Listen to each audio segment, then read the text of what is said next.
You have reached Professor Upsidaisium's Physiotronic Audiographic Steampunk Archive, collecting images and sounds from DragonCon 2012. In this transmission, Bruce Boxleitner joins Dr. Hugh with a panel discussion of his upcoming project Lantern City, featuring Trevor Crafts, Matthew James Daly, and Thomas Willeford, hosted by the Alternate History Fan Track at DragonCon 2012. All right, without further ado, let's introduce the creator and executive producer, Trevor Crafts. Well, the co-creator and executive producer, Trevor Crafts. Please come on up.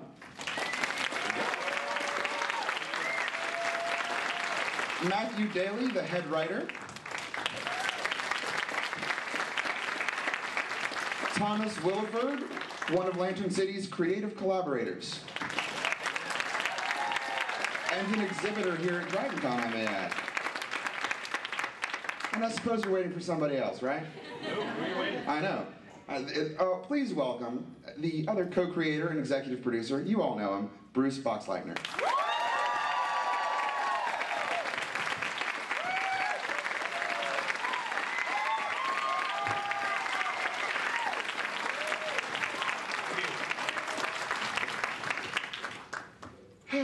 Wow. Oh, wow. Great. Yeah, you really can't see anybody. Okay.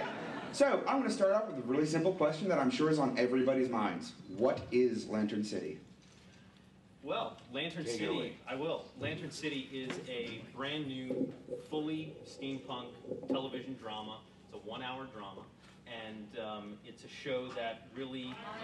Mike. Hi, Mike. Hello. Much better. There we are. It's a 1-hour steampunk drama that really focuses on a very simple question. How far would you be willing to go to be with the person that you love the most?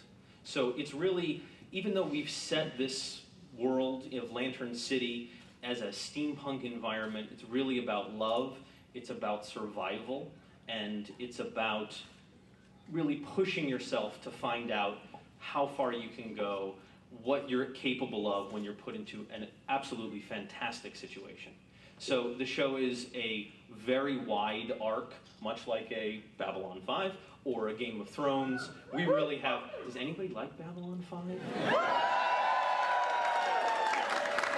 I think there are a few fans. Yeah, it's like 3 people in here. That's good. So, Can't see anybody. that's best. I think that's best. Probably best.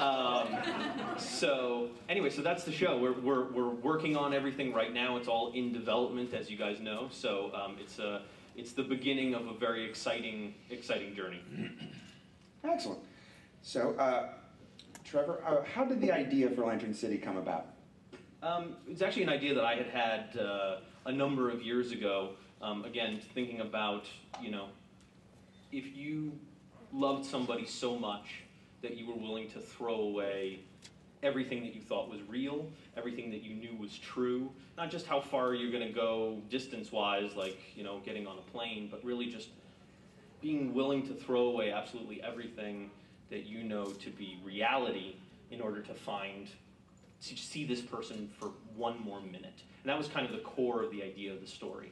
And then Bruce and I had done a few other projects together and had worked on a comedy western called Smokewood, Nevada, which is sort of a combination between Tombstone, Smokewood fans, I love it, between The Office and Tombstone.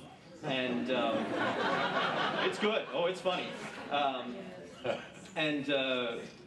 We got to be good friends, and I sort of thinking about somebody that I could bring in to help me, and not just some random person, but somebody that really understood a lot about the genre, also had great writing. Obviously, Bruce has written, some great books in Frontier Earth, and finding a real, true partner that I could work on this, because it's a big project, it's a big show. There's a lot of characters, there's a lot of depth, and there's a lot of big stuff. So that was when I brought Bruce in. And we got together, and when Trevor told me about this, I've always known about steampunk. Now, a lot of you out here are probably,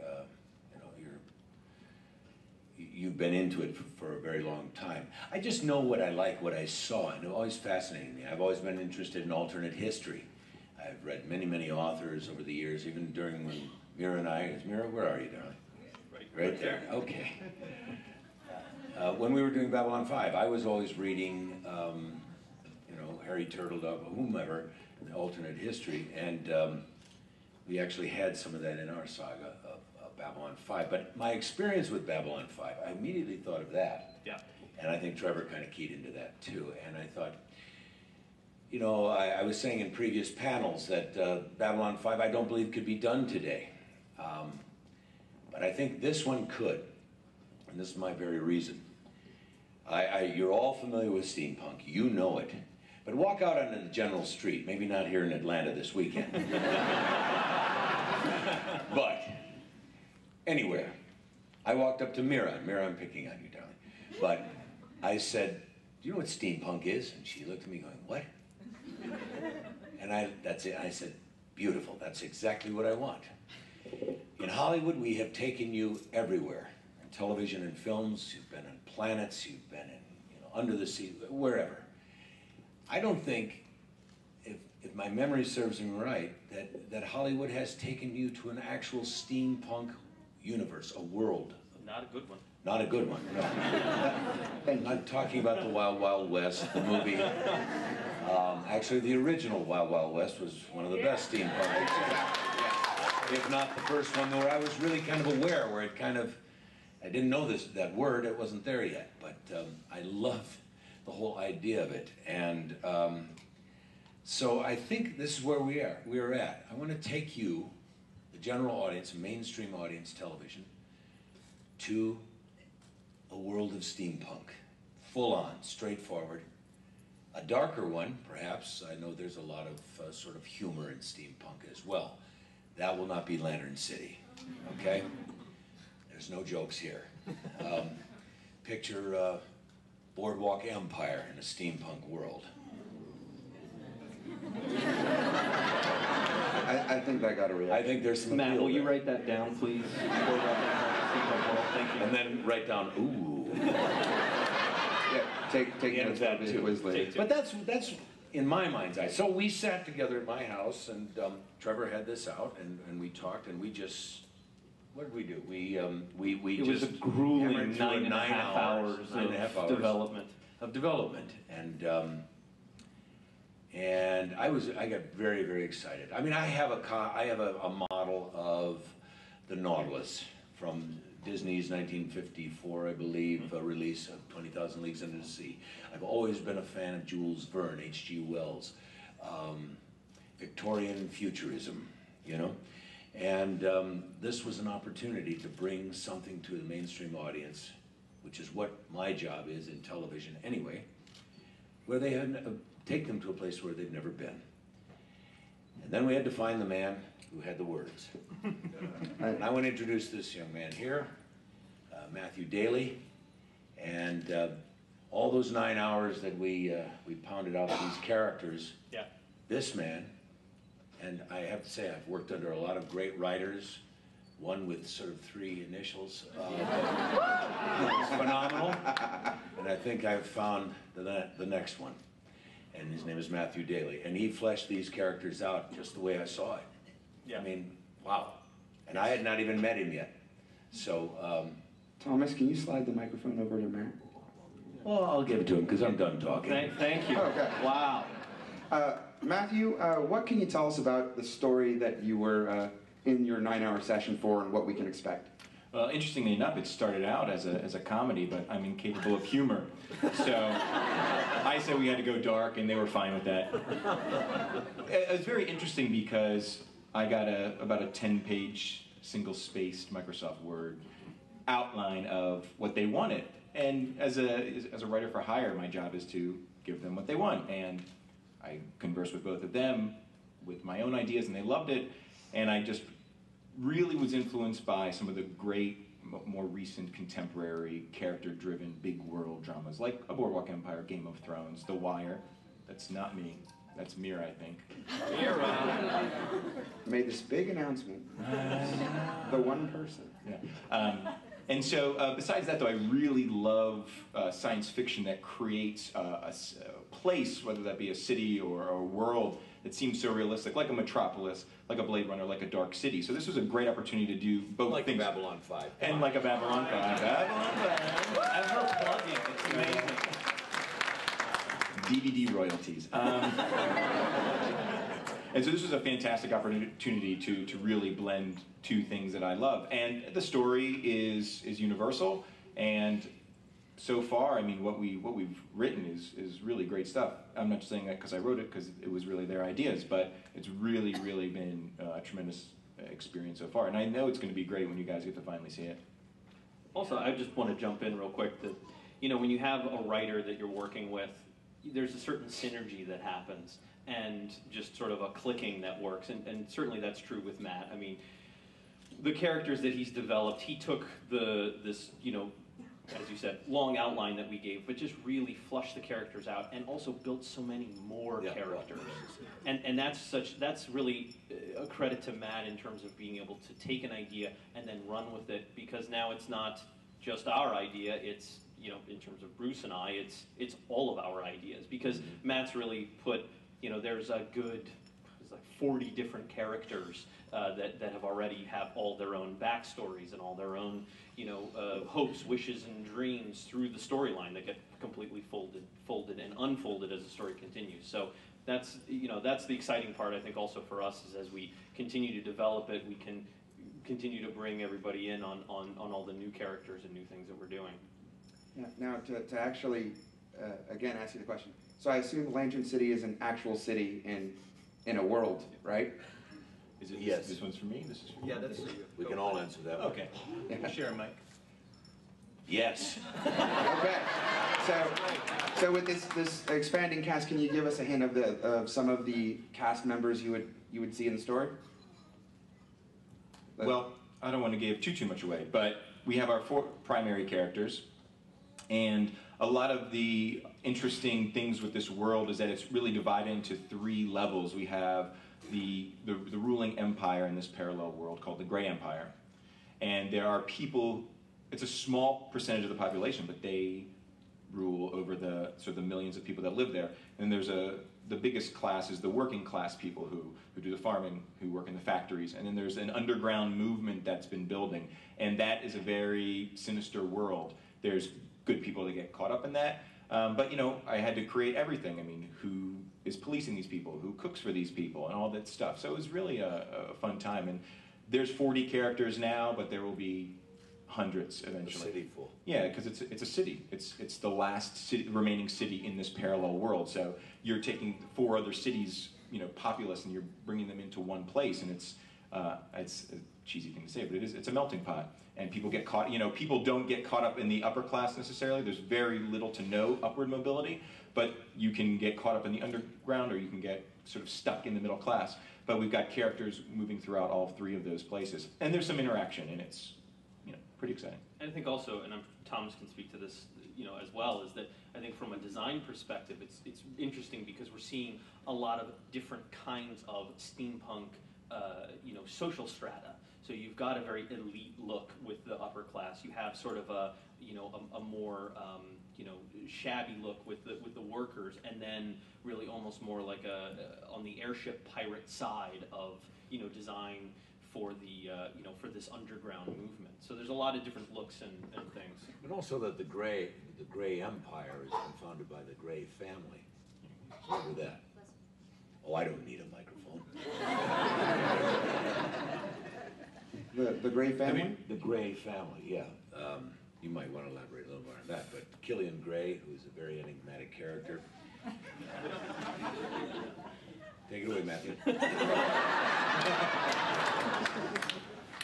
So, and a little bit of the backstory is that this city was in great danger of being taken over like the other 4 cities in this world, and they had a very enigmatic leader by the name of Isaac Foster Gray, who came and sort of built this wall around the city and helped protect the city. Now, it's 4 generations later, and his great-great-grandson is now running things, and he's a very charismatic, it's almost like a Bruce Wayne character, but he's really in it for the wrong reasons, and he's a very fun character to write. He's going to be a great character to see, because you're never going to know if you can trust him, you're never going to know if you love him or hate him, And we'll also make sure to get someone really sexy to play him. So, Yeah, those characters we had here, these were just sort of models.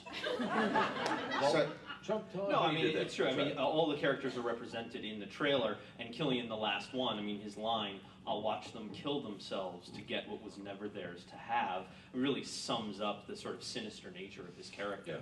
There's a lot of political intrigue, there's a lot of sort of posturing, and you find out, you know, through these characters, you know, Max, who is a stockbroker in our world, you know, and he is sort of tested physically in Lantern City. Rachel, who's a painter and a sculptress in our world, in Lantern City has to live on the streets.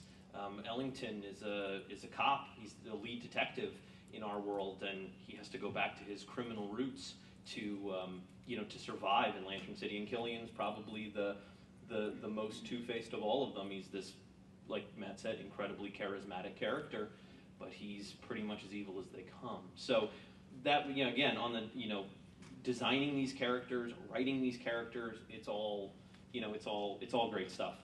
And I know, Bruce, you touched on the love for steampunk earlier, but now, why is steampunk essential to this story, and how did it inform the creative process? Well, I mean, I think we said earlier that, I mean, I've always been fascinated with it. I didn't see enough of it, and I started doing cons. That sounds strange, doesn't it? Anyway, going to conventions. He's a con man. The con man. And seeing this, and it kind of sparked my imagination about it. But I didn't know enough about it, and regrettably I didn't take the time to actually read up on it enough. But I just knew what I liked. I knew it looked so fascinating. And I'll go back again, it's just something that, you know, you've got a great little cult thing going here. I mean, it's not so little, okay. But I think its time has come. Interesting thing, he sent me a number of weeks ago, where did you find that thing about Prada? They had like an ad, advertisement. The menswear collection, where menswear collection. It said Prada for the spring or whatever for the summer goes steampunk, and there was these four gentlemen standing there in these incredible looking clothes, and it was Gary Oldman, Garrett Hedlund of TRON Legacy, Jamie Bell, and Willem Dafoe. And I said, oh my God, there's our A-list cast right there.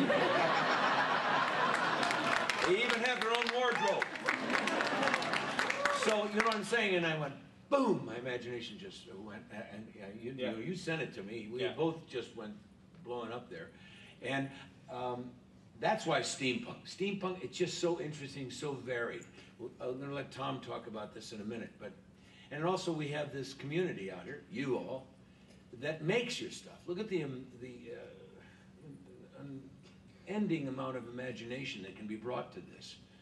I wanted something to show people they've never seen before. You guys are it. Well, how many of you guys saw the showcase yesterday? You got to your showcase? I didn't get to. The folks at Lantern City, on their Facebook page, you can see some of the shots they took from there as some great examples of the local folks making things. But speaking of one of the more talented makers, Thomas Willeford. Good segue. Thomas, absolutely fantastic work. How were you roped into this, and what is exactly the role of the creative collaborators? We have pictures. Blackmail. Roped in, blackmail. That he does not want to have out there in public. Actually, my lovely lady Clankington, who many of you have heard of, is my girlfriend, and she said, Thomas, you got this email. And I said, yeah, stop pulling my leg, okay? Come on, yeah, we keep getting all these emails. I'm going to make a steampunk movie in my backyard, and it's going to be awesome, and we've got a whole $12 budget. And so I said, yeah, right. And then I finally looked at it and said, oh, well, yeah, this guy, that guy there, yeah, I heard of him. And then I Google stalked the rest of them, and heard of them too. And we started talking, and I am not someone who can actually be bought. If they said, oh, here's a bunch of money, make this look like this, and it would look like crap, I just wouldn't do it. I'm kind of like, well, you want it to look good, right? And you want it to look like this, and that's what I did. So when they came, actually, these two guys here came to my house, to my shop, and they said, you know, what do you got? That type of thing. Showing them around, and they wanted some props and stuff. I did a lot of the props that were on here. In fact, that's one of them right there. This was originally Loaded, by the yes. None of you leaves the room. Yes. Mira, make sure your cell phone's off. It's called the obliterator, that type of thing. But they said, hey, that gun that you don't know how to put together and you've kept in a drawer for a year, could we have that for Thursday? Oh, sure, yeah. And they went away, and I was like, oh, God, I don't want that. Yeah, right. And then of course, it arrived, and thankfully, they got to them, and they said, yay. But I want I think my part, and there's some other great artists, Joey, Art, another guy named Tom, there's Tom, yes. Tom Banwell, look these guys up, they have some incredible stuff. For those of you at home that aren't familiar with those names, that's Tom Banwell, Art Donovan, Joey Marcosi, otherwise known as Dr. Grimm. It'll be much easier to search for Dr. Grimm. Yeah. G-R-Y-M-M. And those are your other cohorts in Grimm? Correct, all four, yeah. Yeah. But our job is to keep it steampunk. They did something amazing here. They did not say, let's get our Hollywood guys to go online, look up steampunk, and then they'll make their thing. They searched for people who are already there and said, we want you to bring what you've already got into this world, and opened the door and said, welcome to Lantern City. And that's what they did. That's his line, I think. Exactly. I do the lines, Tom. Does Art make all the lamps? Yes. He will, Yeah, yeah. fantastic. Art's gonna make all the lighting. All the lighting. Oh, that is awesome. And also, it's just great to have real working artists helping with the script, because I sent, everyone's read it, they've had great feedback, and if you give this guy a morsel of an idea, he's going to literally build you a mountain. This guy has just boundless energy and great ideas, and you know, he'll challenge me all the time, which is very good, which I need. He's like, well, how are they going to do? How are they going to get the fuel for the airships? Sunoco, I don't know. But he's great, and I mean, I can't really invite people over to his house, but you should check it out, because it's Very cool. It's a mad scientist lab in the basement. It's awesome. And I think also, you know, part of it is that, you know, being first is hard, because you're really trying to blaze a trail. And for us, it was very important, something Bruce and I talked about literally from day one, was to make sure that we were not going to be the guys that screwed up a truly great genre of science fiction. We were not going to be those guys, and we're not going to be those guys. Yeah, I didn't want to be this Hollywood Joe. Absolutely.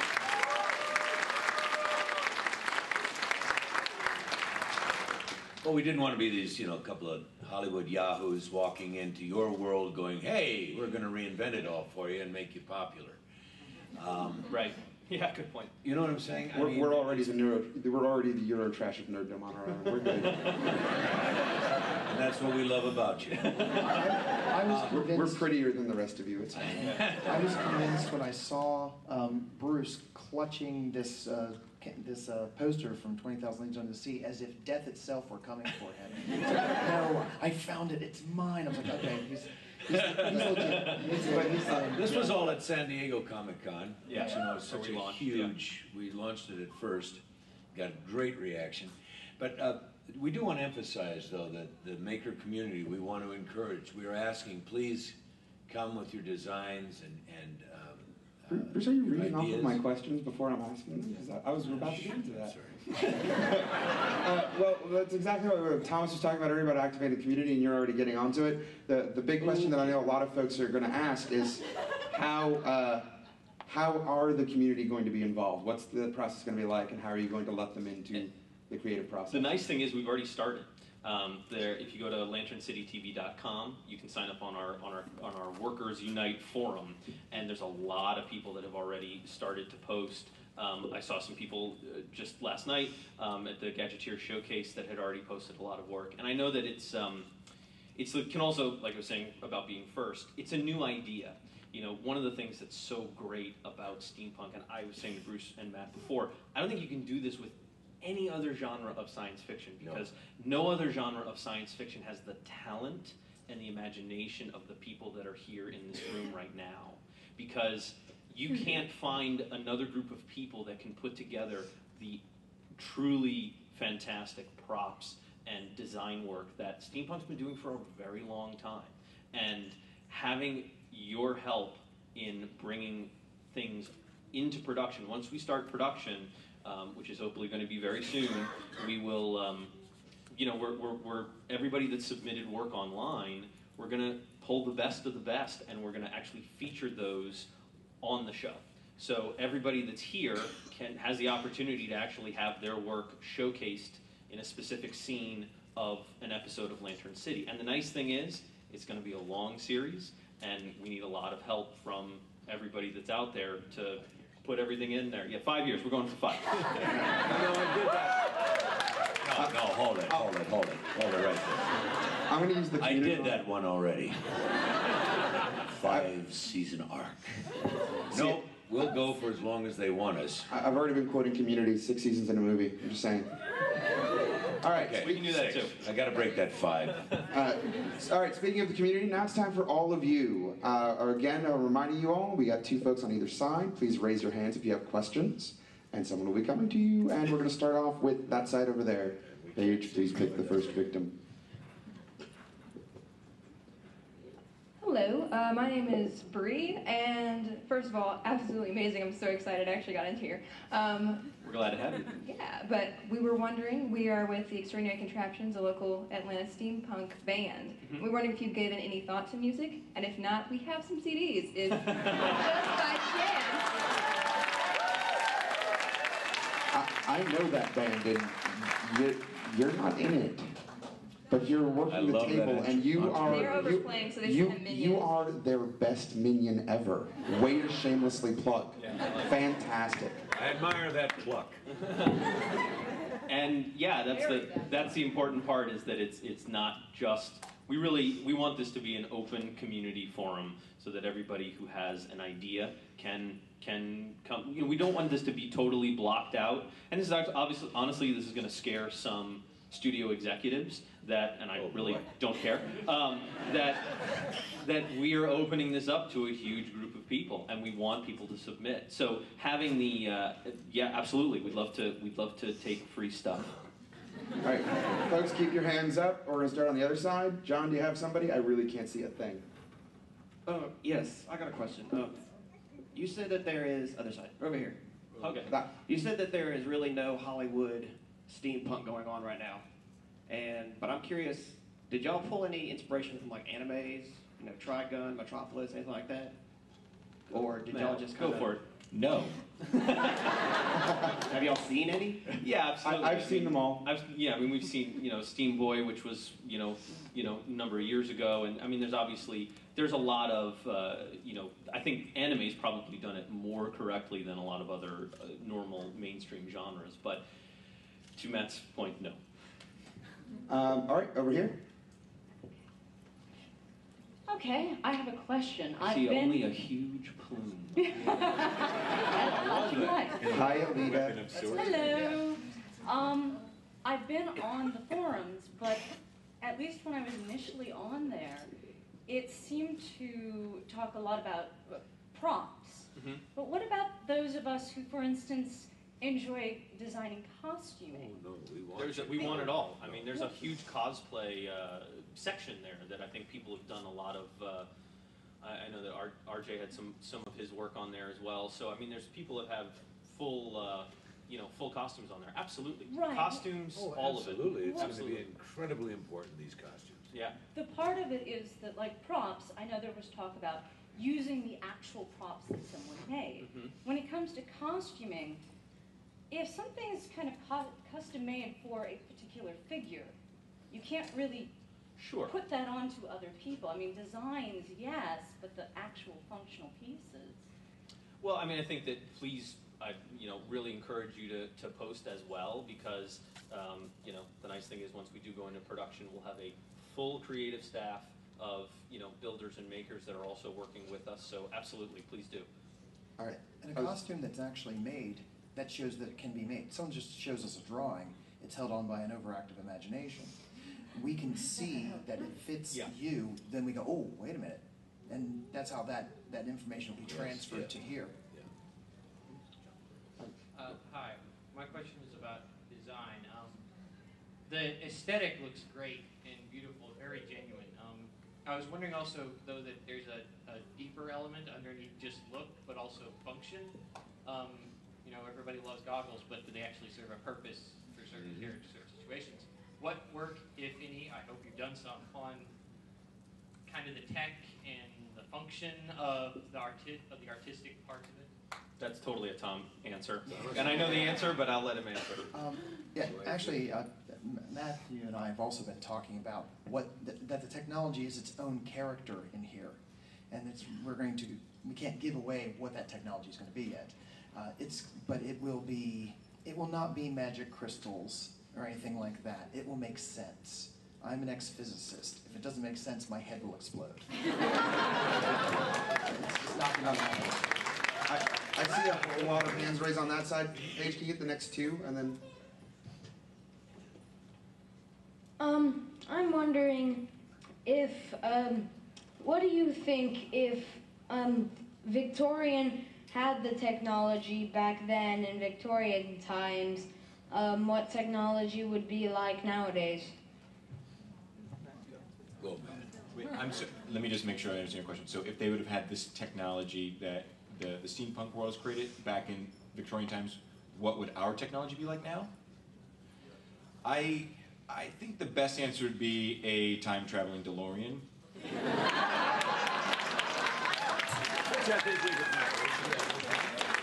No, that's a fantastic question, and I think that I don't know that anyone really has a great answer, but that's something. You look young, right? Yes, you're young.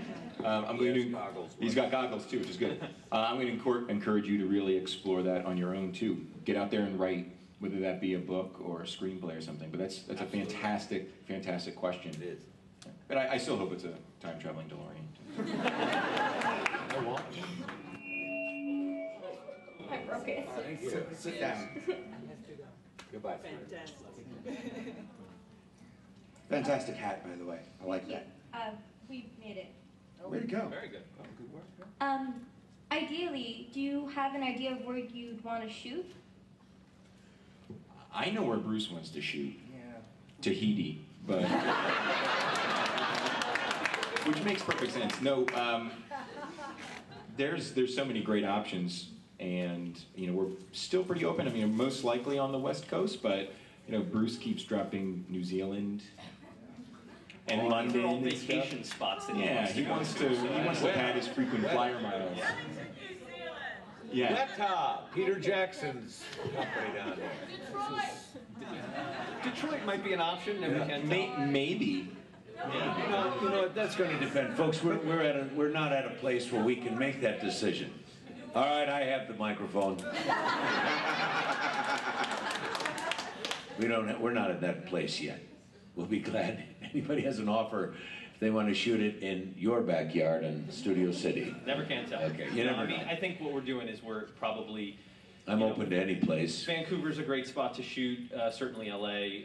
Obviously, when you get into these sort of production questions, you talk about tax credits and all the other fun things. Yeah, that's why Hollywood has left Hollywood. Yeah. And it's in Louisiana, New Mexico, Romania, Atlanta. Yes, indeed.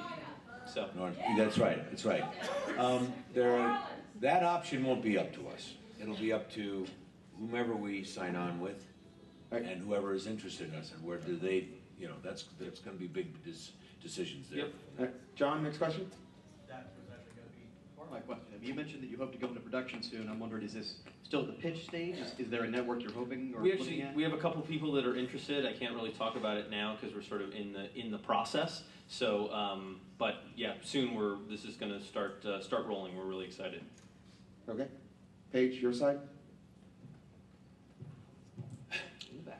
Wow. It really is just like nothing but shadowy nothingness on this side. Kind of fun, isn't it? Okay, so I was just wondering if there would be any time any anytime soon, any roles, auditions for like smaller parts, extras for non-union actors? Again, that's sort of a production question when we get into it. I think there certainly are going to be some interesting options once we start production. And one of the things that's fun about building something new with a community of people that are great is that we can start utilizing people as, through, an audition process that may actually be very similar to the forum that we have now for props. We actually talked about that a bit, sort of trying to pull, again, the community to do some additional work there. So stay tuned, it's all in the mix, as they say. All right, we can take one more question on John's side of things. Quick question about your proposed distribution. Syndication, HBO? Couple on the table, but again, that's a depends on who. Well, we're aiming high, let's just say that. Yeah. I want to aim high, and I see HBO, and I'm going to give it a damn good try. I do wishfully, I do not see it on ABC, CBS, or NBC, or any of the other crap that's on. Sorry, I call it like I see it. If you put it on Fox, it'll get canceled real quick. Really? And on ABC, when it was on GCB, we made it 10 episodes and gone. No. Oh. No, I mean, I think my partners here and I, we're aiming high. Why not? And we are talking to those people now. So it's like I said, it's a process, and we'll get it as soon as we have news. It's going to be everywhere, which is good. So one more thing, actually, if we have another. Trevor actually has yet another sneak peek for you guys. One more thing. These just came in, actually. So what we have to show you guys is our... Yep, there they are. So this is from our conceptual designer. These are Cecil Kim and Justin Yun, and they did all of the conceptual design work for all the God of War trilogy, and also for Thor, which, obviously. So here is our first of two renderings. This is the first one, just one of the shots of you can see the social strata here of Lantern City. And then if we go to the next one, this is the Gray Tower. So again, this shot, you sort of see, like Matt was talking about, the social strata. It just goes up and it goes all the way down to the literal underground. So you can see Killian up there, obviously sitting in his shining tower, looking down over the entire walled city, of Lantern City. So I mean, these are really actually even just in the sketch stage. So next week we're going to get other renderings and some more shots of the city and different cityscapes and things like that. So only other thing I think I'll say is, please, if you haven't, go to the Facebook page, become a fan, Twitter. We're just about to start up a Pinterest page and a Tumblr as well. So the nice thing is to really get as much of the community support as possible. So LanternCityTV.com is the place you can access all of that. Will this teaser trailer and renderings be on LanternCityTV.com? Yes, and so all of these folks can say, nanny, nanny, nanny, I saw it before you. Absolutely, and yeah, so we're in the next couple of days. We're going to be posting the sketches. We're going to be posting the full renderings. We've got some great character sketches that are coming as well, and this is really the spot where you guys can continue to get the news and the updates when we don't, unfortunately, have you all with us in the panel together. So may I just add to that? You may. I come from the old school. We didn't do things this way before. You walked into an office, you sat down, you had a script, and he said, "Okay, kid, you had 5 minutes to tell me the story." And it was one person's decision. Now we have all of you, and these new medias, and the young Hollywood, the young producers and studio heads, are paying attention to you. Like I said before, we didn't have that, and it was one man's decision, a committee's decision. It was done. You can help that decision a great deal by going on our website, and participating.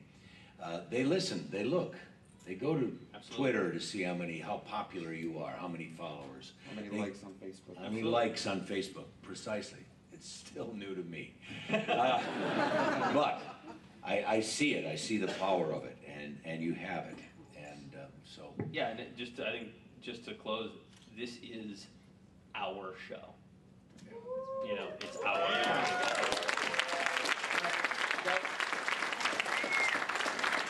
These people are seriously amazing. I'd like to give a big round of applause for the production crew here at Lantern City. And before you all think you're going to be gone, Trevor and Bruce and Matt and Thomas are going to be right across the hall in Augusta, and they will be giving away these posters signed to all of you that are willing to sit and wait in line again. That's Augusta, Georgia. Yes, 4 hours away. Get in your car now. Several hours. But if you go right across the hall, there should be lines ready to receive you shortly, and they will be doing their best to sign as many posters as they can get through in an hour. Us and say hi, and we love to see everybody and designs that you've brought and all Yeah, of that across the way. Again, one last big round of applause. Thank you guys all for coming.